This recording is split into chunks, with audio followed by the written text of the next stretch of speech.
These behavior patterns, or archetypes as Jung called them, help us quickly and comfortably size up other people. I'm Luke Skywalker. I'm here to rescue you. Even at the movies, once we've identified someone as an archetypical hero, we can better predict his behavior. When we see a movie like Star Wars, we're already right there. There's that immediate connection with the various characters in the movie.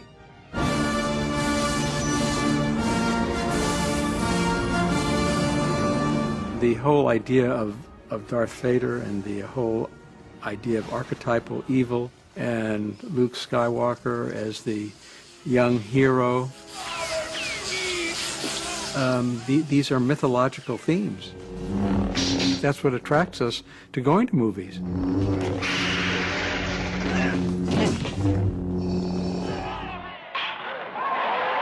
In the real world, many of us unconsciously play out these archetypical roles. The nurturing mother, the good son, the successful business person. But often there is a more complex, unique person inside of us that is struggling to be recognized. Most young people today develop, I think, a pretty mature sense of how to look and act at the right times. And boy, they're quick to recognize somebody who doesn't. Jung stressed that in order to be truly happy, we must stop trying to be who we think we should be or who everyone expects us to be, and figure out who we really are. I think at one time or another, every girl wants to be a cheerleader. And if you're just out for the prestige, if you don't really care, the other kids spot you as a phony right away. For years, Jung himself had played out archetypical roles. He had devoted himself to following in Freud's footsteps, all the while suppressing the inner voice that was telling him to go his own way. After his many years of soul-searching, Carl Jung had found his true self. Promoting individuality became a cornerstone of Jung's work, and with the end of World War I, a new and more open society emerged that was ready to embrace Jung's ideas. When he first published his theories in 1921, the book was an immediate international bestseller. In Psychological Types, Jung offered a system that would help people better understand different personalities and appreciate the qualities that make each of them unique. He coined terms like introvert and extrovert and explained how someone who is shy thinks differently from someone who is outgoing.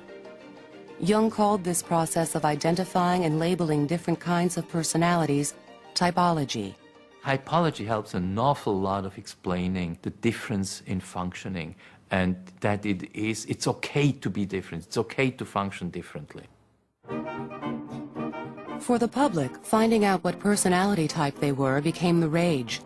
And back in Zurich, Jung's workload exploded. At the age of 47, Carl Jung had become internationally famous, and patients from around the world were making appointments up to a year in advance with Jung. He had more patients than he could handle. Everybody wanted something from him. Artists and poets and writers of all sorts were attracted to him, and if they had creative blocks or they had issues with alcoholism or depression or lack of meaning, they would come to him. But Jung's popularity didn't come without its share of negative attention. In the 1930s, the world began marching to war once again. In a divided Europe, some of Jung's theories would become increasingly controversial. He wrote about the differences between Aryan psychology, Jewish psychology, and Chinese psychology.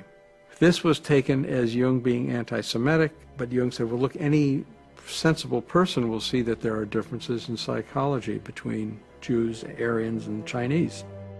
Jung felt that if everyone could learn to understand each other's differences, there would be less conflict in the world.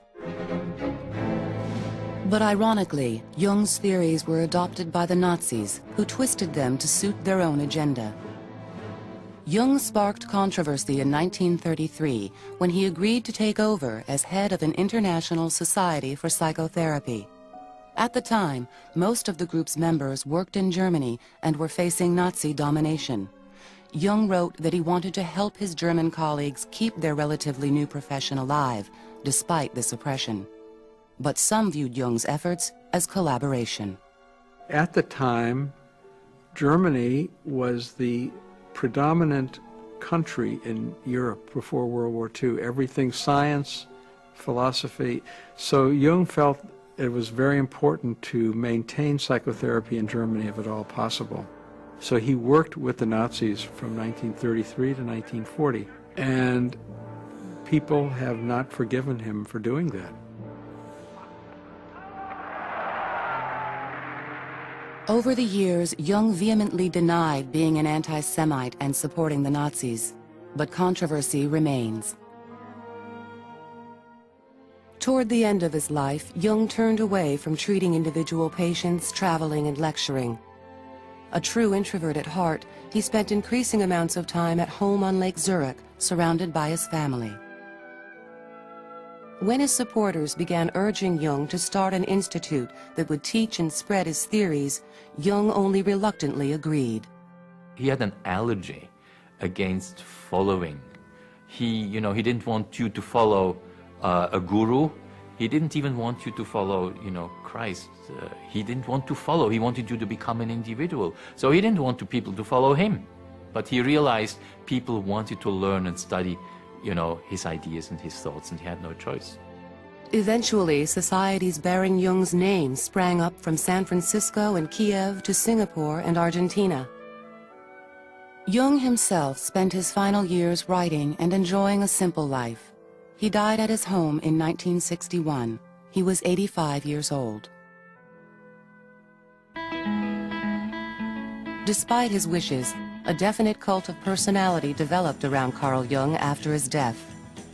With the age of flower power and hippies came a whole new generation that was captivated by Jung's message, which included terms like Age of Aquarius and New Age. The New Age, he meant, in the most basic terms, after the end of the Second World War, new ways of thinking, new possibilities for society. He felt that politics was evolving, that the relationship between men and women was evolving. He had a sense that everything was going to change and change profoundly.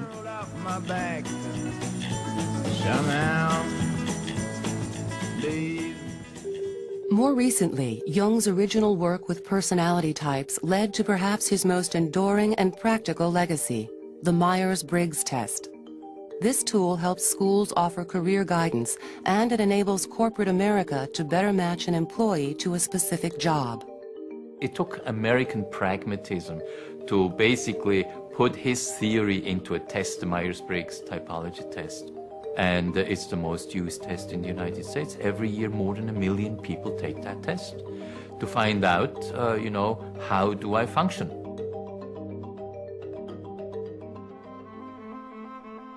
Carl Jung was ahead of his time in many ways. Today, decades after his death, his once revolutionary theories are now part of the fabric of our culture. Jung has maintained and increased his popularity because he speaks to the kinds of issues in terms of meaning, in terms of spirituality that people are looking for. We are a society that values the individual more readily than ever before. And terms like introvert and extrovert are a part of everyone's vocabulary. In this way, Carl Jung himself has become part of our collective unconscious.